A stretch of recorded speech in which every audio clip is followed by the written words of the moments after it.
Alright guys, quick question for you. What happens if you start a brand new Pinterest account and you link your website to it and there were already pins from your website out there floating around on Pinterest?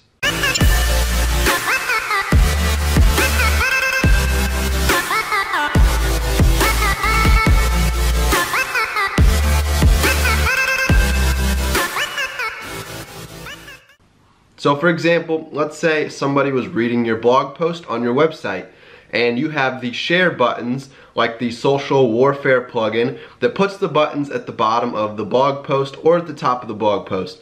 Somebody saw those buttons, they clicked on the Pinterest one, it opened up their Pinterest profile and they saved your article to Pinterest using one of the images that you have inside of your blog article. So now that article is on Pinterest, it's been saved, Pinterest can track all of your domain pins, meaning pins that link out to your domain. If you just go to pinterest.com/source/yourdomain.com, that'll open up a page that shows all the pins people have saved from your website. So the question here is, what happens if people have been saving pins from your website and you just now start a brand new Pinterest account and link your website to that account? So what will the analytics look like if you're just starting that brand new fresh account? So I'm going to take you in and show you what happened when I just restarted one of my website Pinterest accounts for one of my golf niche websites. Let's take a look. Alright guys, I'm logged in here to a new Pinterest account for one of my golf websites, nickfoygolf.com. So as I mentioned, when I'm running these Pinterest case studies and experiments to see what things happen when you do different tests. So one of them was trying to revive my old account, Ask Nick Foy, that links to my asknickfoy.com website. That one, the traffic was stalled. It never really took off like my other websites did. So we're trying to revive and get the traffic going up for that website. Now I also want to do some experiments on a brand new fresh account. So here it is. I gave it a domain name as the profile name, which I might be changing, but I did add in some keywords here to the profile name, golf tips and drills, and then we added different keywords here into the profile description, as well as the domain name again, and the domain name right here that they can actually link and click to go to my website. So that's how I set my profile up. I also gave it about 5 different boards that are keyword heavy. So golf putting tips, golf chipping tips, golf tips. We've got golf practice, golf swing. So starting off with just 5 boards. Over time, I might add more, but I want to have some pretty dense boards where I keep it, the number of boards limited, and we just pin probably several different pins to each board. But what I also thought about doing was getting more specific, creating lots of different boards that have very few pins on each board. That way, if one pin on that board takes off, it would help that board score go up a lot because that board would have a lot of repins and there wouldn't be that many pins on it. So that can help the repin to pin ratio, which Pinterest looks at. So that's the basic setup. So this was a brand new account. Again, I just started this account. I went ahead and found some of my best pins that people were pinning already from my website. So what happened was, somebody else had already kind of repinned some of these pins from my blog, actually, because I created different Pinterest images over on my blog articles. People found those blog articles, they read them, they pinned them to Pinterest. So I already had pins floating out there, and you can go to, again, pinterest.com/source/nickfoygolf.com. We can type that in and it'll pop open this page here, which is going to show all the different pins that people have saved to Pinterest from your website. So a lot of times when they click on an image on your website and they go to save it to Pinterest, it'll pull open a bunch of images from your page they could choose. So this was one of them, the generic one that's just got the title on the colored background. If you create your own images and add them to your blog posts, like I created these nice looking pins that I stuck into my blog articles at the time, then people can just click on these images and save them to the Pinterest account. So you're giving them a pin to save. So you might see that on some blogs, people upload their own Pinterest images to their blog article to make it easier for people, and they'll put a little headline that says pin this image, and then people can click on that image. Otherwise, if you don't have any images, then it creates like a generic looking one like this. So these are all the different pins people have done from my blog. So I already had a bunch of pins getting saved to Pinterest that link back to my website. So when I created my brand new account and we went into settings and I added in my domain, nickfoygolf.com, then they want me to verify that it's my website. So I had to upload some meta code into my website header. That way Pinterest can send, a signal over to my website and see that I actually own it. So that's how it got verified. Once it's verified and I convert my account to a business account, which is free to do, you get access to analytics. So I want to see what analytics look like. So let's go into overview. So since I've already got pins from my website floating around out there on Pinterest, I haven't actually created any of my own pins yet and pinned them to my board. But you can see just in the last few days of creating this account, what's happened. So let's go ahead to people you reach. So here we are, brand new account got created Tuesday, April 17th. And within the first 4 days so far, we've climbed from 0 viewers up to 10,000 monthly viewers and 347 engaged. So again, this is taking a brand new account from 0 to 10,000 monthly views, except I haven't done anything on this account. It's just a blank account I just created. I did just repin a couple pins, but they were pins that were already doing really well. So I'm waiting for the next few days to see how that affects the growth some more. But basically what the results are is that since people had already been pinning pins from my website to Pinterest, then when I created this brand new account and linked it to my website saying, hey, I own this domain, I get access to the analytics, and I come in here and I see that there's lots of people, my pins are already doing well, that people have been pinning for me. So it looks like they're getting 10,000 views per month and 347 engagements right now. So that means people clicking on the pins, sharing the pins, and clicking through to my website. So we can go here to the website tab to get more detailed analytics on these pins that actually link to my domain. So you can see again, it started at 0. And the impressions have been going up each day to where we're at 6,900 impressions. So we can go up here to saves, clicks, original pins, all time. And we'll go ahead into the clicks tab to look at my best pins that are getting the most clicks. So average daily clicks right now is 17. Right now you can see it's been climbing. We got 52 clicks on Wednesday. We got 51, 46, and then we got 93 clicks on April 21st. So that's people clicking through on those pins that are floating out there in Pinterest back to my website to read my articles. So again, I can come here to the most clicked pins from the last 30 days, click show more to get a full list of all the different pins.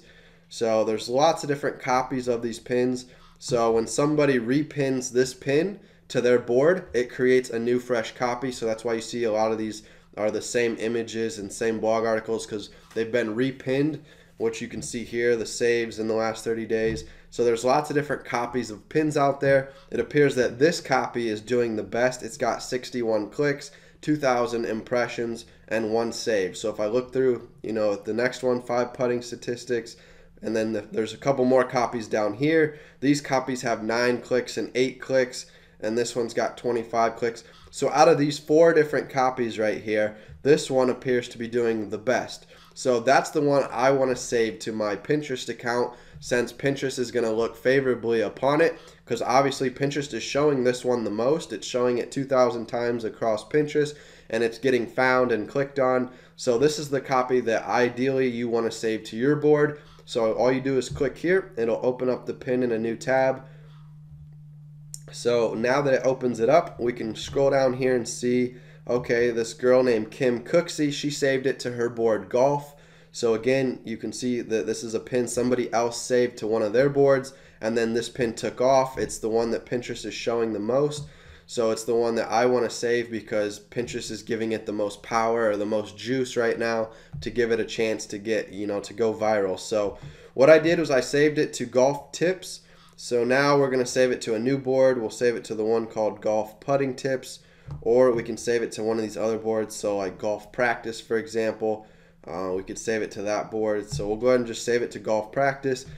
So that's what I would do, is each day I would get in here into your Pinterest analytics, look at your best performing pins, under your website tab here and find these copies that random consumers are pinning out to their boards that seem to all of a sudden make the pin go viral. I mean, if we go here, you know, she doesn't even have a profile picture. If we click into her board only has 1 follower and she's got 82 pins. So it really doesn't make any sense why this pin has been so successful and it's going viral. You know, not necessarily going viral, but it's having the most success out of all my pins, despite the fact that it's, you know, a random Pinterest account that pinned it to a board with just 1 follower. They don't even have a board description here. So that's why it's confusing still how the Pinterest algorithm works, because here this pin's doing the best and it's, you know, on a random board that you wouldn't think would do well. You would think it would do better if it was on a board that had lots of followers and it was an established brand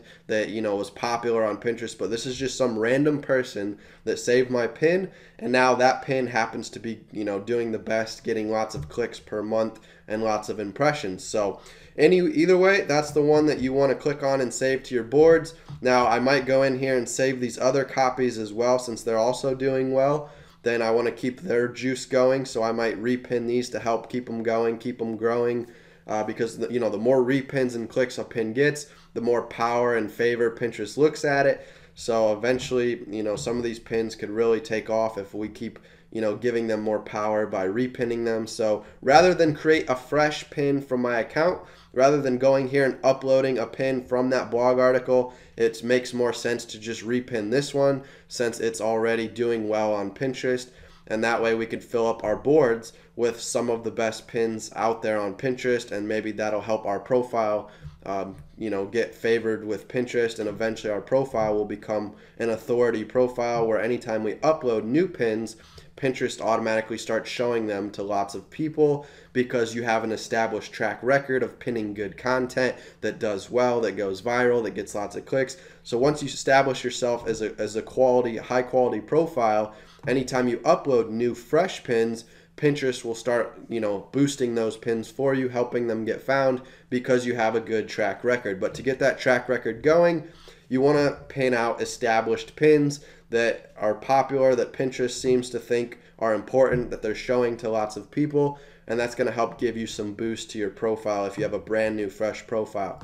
So that's what I would recommend doing first, is, you know, looking up your domain to see if people have been pinning pins from your website to Pinterest, and then look to see which pins have been doing the best. Pin those to your boards to get your boards jump started, and then over time you can start uploading new pins, and eventually those pins should start getting successful as well. But repeat the strategy even when you upload fresh new pins and you upload them to one of your boards. So let's say I went to my website and found a putting article. I came here, clicked upload, pasted in the link, pasted in my own image that I would create on canva.com, a free website.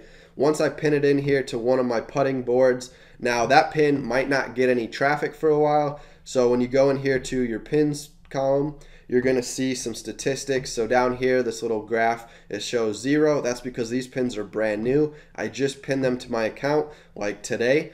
But in like 2 weeks, 3 weeks, maybe a month from now, I can come back here and look at these different pins and see if they started getting actions, engagements. So if people click on them and close up them, or they click save, or they come here and click the read it button, any of those 3 actions will count as an action here. So I'll come back in a month, check these out, see if they're at 40, 50, 60 actions and engagements. And if so, then what we can do is go into our Pinterest analytics, repeat the process, look to see if any of these new pins that I just uploaded myself, maybe a month ago I uploaded them and it took them a month to get going, but now they went viral and they're one of my best performing pins. So I want to repeat what I just did, go into analytics, find that pin, come out here to my boards and repin it to a new board. So maybe last time when I first uploaded it, I uploaded it to golf putting tips because that, you know, told Pinterest what it's about because it was a putting article. So I upload it to golf putting tips. That tells Pinterest it's about putting.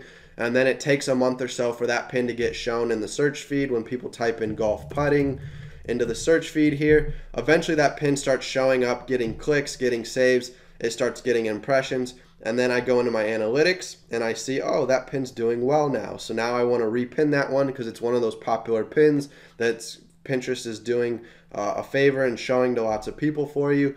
So now we might repin it to a new board, you know, like golf practice or golf tips. That way we can try to get that board some favor and get that board going, because if you've got powerful pins, quality pins pinned to your boards, that's going to improve the quality of your boards. And eventually when you upload new pins to those boards, Pinterest is going to say, yeah, this is a good quality board, so this pin must be a good quality pin, and that's going to help boost your pins a lot faster and get them going on Pinterest. So these are just theories. It's kind of confusing. If this confused you, I tried to explain it as in simple terms possible. But try this strategy out and see what happens if you're brand new to Pinterest. Again, you just check out which pins have already been saved to Pinterest from your website, and then save those to your boards first. Upload new pins, track the results over time in analytics, and try to keep repinning only the best pins. That way you're not, repinning low quality pins that aren't getting any clicks or repins. Try to keep repinning those powerful pins that have the most clicks and repins, and you're going to see your profile have a lot more success, and your monthly reach should start going up. So thanks so much for watching this video. If you want to check out our training course we've got on Pinterest, you can go to asknickfoy.com/courses. That's going to open up this web page here where we've got several different courses, like step 1, how to launch a professional website. It's a free e-course, I believe. So you could take a 7-day course that'll get you a website set up. Then we teach you how to get traffic to it in step 2, which is all about how to use Pinterest to grow your website traffic. And then step 3, starting an email list so that you can capture your website traffic to an email list and begin marketing products and services to them through email marketing. And then step 4, we help you launch your course if you're trying to sell your own courses or sell your own products or start an e-commerce store. We show you how to do that in this course called Profitable Blogger. So it's a 4-step process. We've got these different courses. You can check them out here. Just go to asknickfoy.com/courses. And I'll see you guys in the next upload as we continue to do these case studies on Pinterest and how to grow your Pinterest traffic. Take care.